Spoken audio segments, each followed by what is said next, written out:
Ipinaliwanag ni Jose ang dalawang panaginip. Ika-40 kabanata.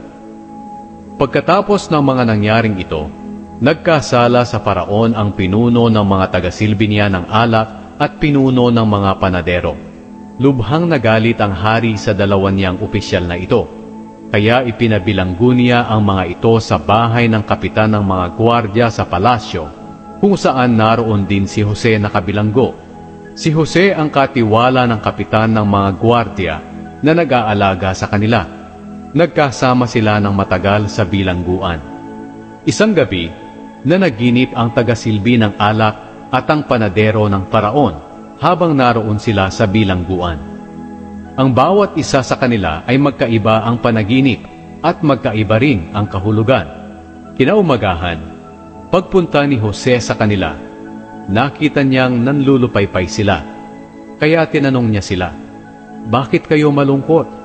Sumagot sila, "Nanaginip kasi kami pero walang makapagpaliwanag ng kahulugan nito."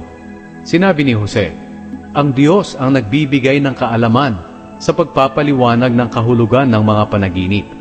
Sige, sabihin niyo sa akin kung ano ang mga panaginip ninyo." Kaya sinabi ng pinuno ng taga-silbi ng alak ang kanyang panaginip. Sinabi niya, "Nanaginip ako na may isang puno ng ubas sa aking harapan, at ito'y may 3 sanga. Tumubo ito na mulaklak at nahinog ang mga bunga. Nakahawak daw ako sa saro ng Paraon, at pumitas ng ubas, at piniga ko agad sa saro. Pagkatapos ibinigay ko ang saro sa hari." Sinabi ni Jose, "Ito ang kahulugan ng panaginip mo. Ang 3 sanga ay nangangahulugan ng 3 araw.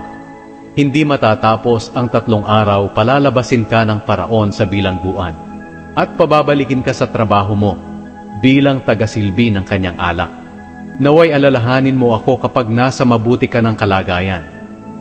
At bilang pagpapakita ng kabutihan mo sa akin, banggitin mo rin ako sa Paraon para matulungan mo ako na makalabas sa bilangguan. Sapagkat ang totoo, sapilitan lang akong dinala rito mula sa lupain ng mga Hebreyo, at kahit dito ay wala rin akong nagawang kasalanan para ibilanggo ako." Nang marinig ng pinuno ng mga panadero na maganda ang kahulugan ng panaginip, isinalaysay din niya ang panaginip niya kay Jose. Sinabi niya, "Nanaginip din ako na may daladala ako sa ulo ko na 3 kaing na may mga laman na tinapay. Ang ibabaw ng kaing ay may laman na iba't ibang uri ng tinapay para sa Paraon, pero tinuka ito ng mga ibon." Sinabi ni Jose, "Ito ang kahulugan ng panaginip mo. Ang 3 kaing ay nangangahulugan ng 3 araw.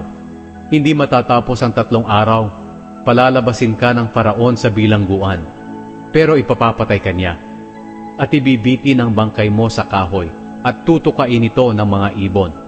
Dumating ang 3 araw, at ito ay kaarawan ng Paraon. Kaya nagpahanda siya para sa lahat ng opisyal niya.